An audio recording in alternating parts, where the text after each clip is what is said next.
नैब का मानना है कि बड़े स्ट्रॉन्ग एविडेंस है उनके पास और खान साहब का बचना इसमें नामुमकिन है। अब क्या ऑप्शंस हैं नैब के पास इस केस को आगे लेकर चलने के?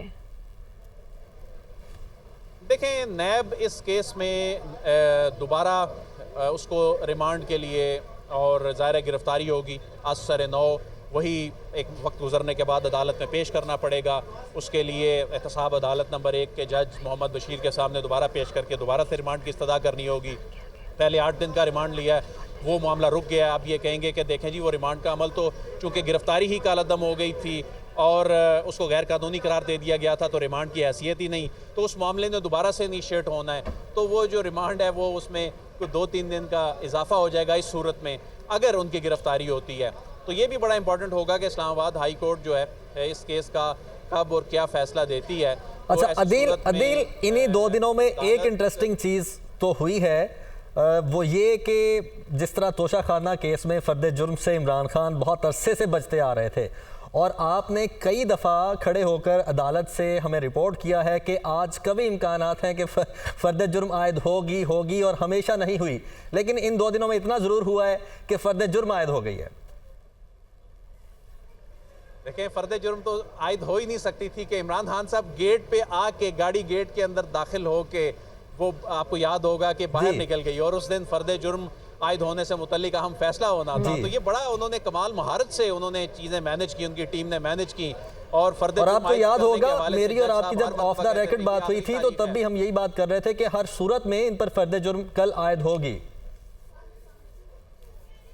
क्योंकि अदालत ने उसमें ये कह दिया, वारंट जारी हो गए, अगला प्रोसेस इश्तिहारी होने का इनिशिएट होना था। उसके बाद फिर वो तमाम मनाजिर जो G11 जो कॉम्प्लेक्स था, उसके बाद सिचुएशन ही तब्दील हो गई कि ये केस 1 महीने के लिए आगे चला गया।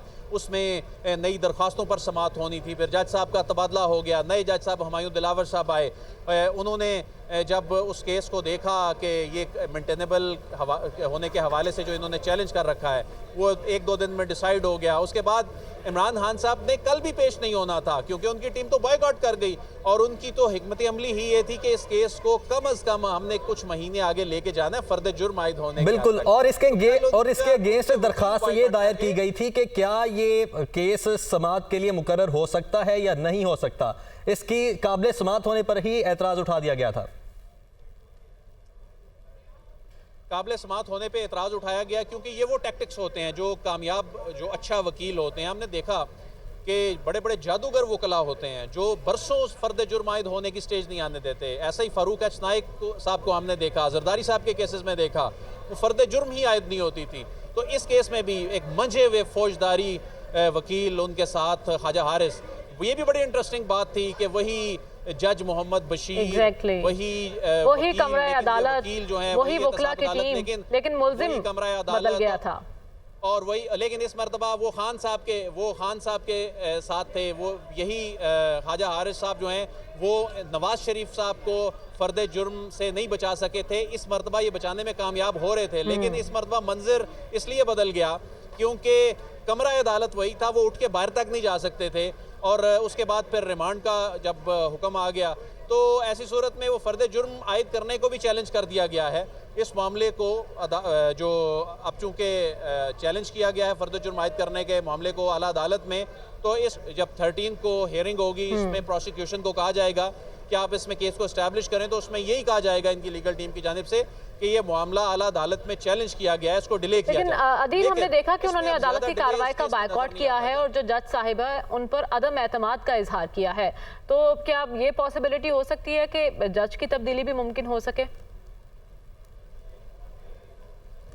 देखें, उन्होंने जो जज साहब की तब्दीली का मुतालबा किया है उसमें उन्होंने क्या ग्राउंड्स बनाई है। उन्होंने ग्राउंड ये बनाई है कि जी जज साहब को हमने कहा कि ये केस पहले हमारी दरख्वास्त को सुन लिया जाए। उन्होंने हमारी दरख्वास्त की समाअत पे हमारे ख़िलाफ़ फ़ैसला दे दिया।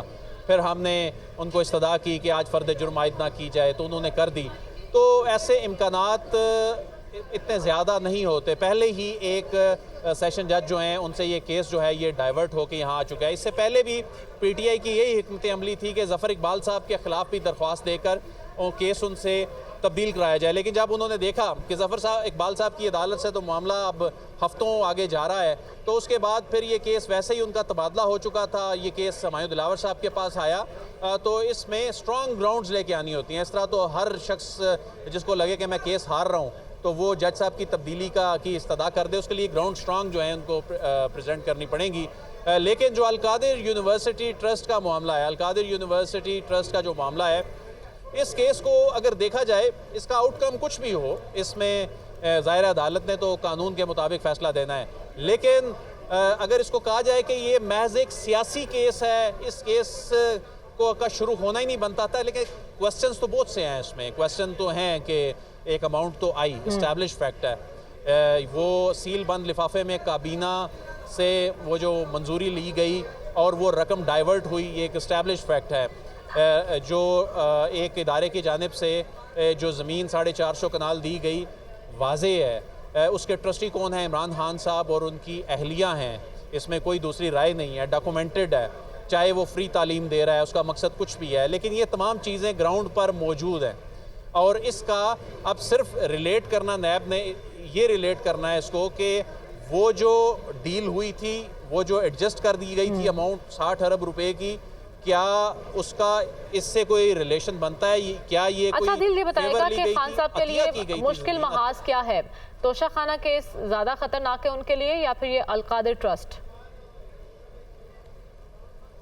देखें, जो नैब के केसेस होते हैं ये ज़हनी तौर पर तकलीफ़ दे इस तरह होते हैं कि रिमांड की पावर्स, और इसमें बहुत कम केसेस जाकर डिसाइड होते हैं। मियां नवाज़ शरीफ साहब का जो केस डिसाइड हुआ था, वो बड़ा हैरानकुन तौर पर आम केसेस की नस्बत, इसमें कोई शक नहीं है, वो आम केसेस की नस्बत तेज़ी से डिसाइड हुआ। अदरवाइज़ तो हमने देखा एहतसाब अदालत के केसेस में फ़र्दे जुर्म ही बड़ी बड़ी ताख़ीर से लगती है, वो चैलेंज हो जाता है मामला। लेकिन तोशा खाना केस पॉलिटिकल करियर का केस है। तोशा खाना केस में देखें, एक चीज़ तो वाज़े है जो एडमिट की गई इनकी जमात की जानिब से, इनकी जानिब से, इनके वकला की जानिब से, वो जी हमने इसको मेंशन नहीं किया, हमने अपने FBR के गोशवारों में ज़रूर इसको शामिल किया था। लेकिन एक एस्टैब्लिश फैक्ट तो है कि नज़ीर मौजूद है कि जब आप अपने एसेट्स एंड लायबिलिटीज़ में अपने असासे या इवन रिसीवेबल इनकम भी जो आपको नहीं भी मिली होती वो भी ज़ाहिर नहीं करते, तो उसकी सूरत में मियां नवाज़ शरीफ की डिस्क्वालिफिकेशन की एक नज़ीर मौजूद है।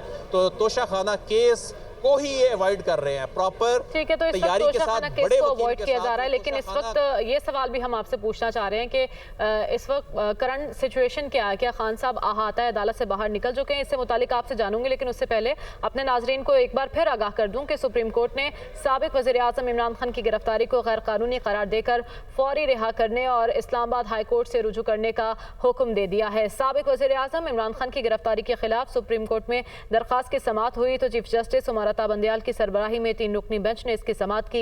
जस्टिस मोहम्मद अली मजहर और जस्टिस अतर मिन अल्लाह भी बेंच का हिस्सा थे। सुप्रीम कोर्ट के हुक्म पर चेयरमैन तहरीक इंसाफ को 1 घंटे से ज़ायद ताखीर के बाद अदालत में पेश किया गया। इमरान खान को 4:30 बजे पेश करने का हुक्म दिया गया था, लेकिन इमरान खान को 5:30 बजे के बाद अदालत में पेश किया गया। साबिक वज़ीर आज़म इमरान खान को पुलिस हेडक्वार्टर से सुप्रीम कोर्ट लाया गया। इस मौके पर सिक्योरिटी के सख्त इंतजाम किए गए थे। सिक्योरिटी के पेश नज़र कमरा अदालत में मौजूद तमाम अफराद की शनाख्त की गई। पेशी से कबल अदालत उज़्मा ने 1 घंटे में पेश करने का हुक्म दिया। दोबारा समाअत शुरू हुई तो अटॉर्नी जनरल ने अदालत से इस्तदा की कि ऐसा फैसला ना किया जाए जिससे फेयर ट्रायल पर इसका असर पड़े। दौरान समाअत दरख्वास्त गुजार के वकील हामिद खान ने अदालत को बताया कि इमरान खान जमानत कबल गिरफ्तारी के लिए इस्लामाबाद हाई कोर्ट आए थे। इमरान खान बायोमेट्रिक करवा रहे थे जब रेंजर्स कमरे का दरवाज़ा तोड़कर दाखिल हुई। रेंजर्स ने इमरान खान के साथ बदसलूकी की और उनको गिरफ्तार किया। इमरान खान को 80 से 90 अफराद ने गिरफ्तार किया। चीफ जस्टिस ने कहा कि 90 अफराद अदालत के अहाते में दाखिल हुए तो अदालत की क्या तौक़ीर रही? नैब ने अदालत की तौहीन की है। नैब इस किस्म की हरकत पहले भी कर चुका है। नैब ने एक मुलजिम को सुप्रीम कोर्ट पार्किंग से गिरफ्तार किया था। अदालत ने गिरफ्तारी वापस करवाई और नैब के खिलाफ कार्रवाई हुई थी।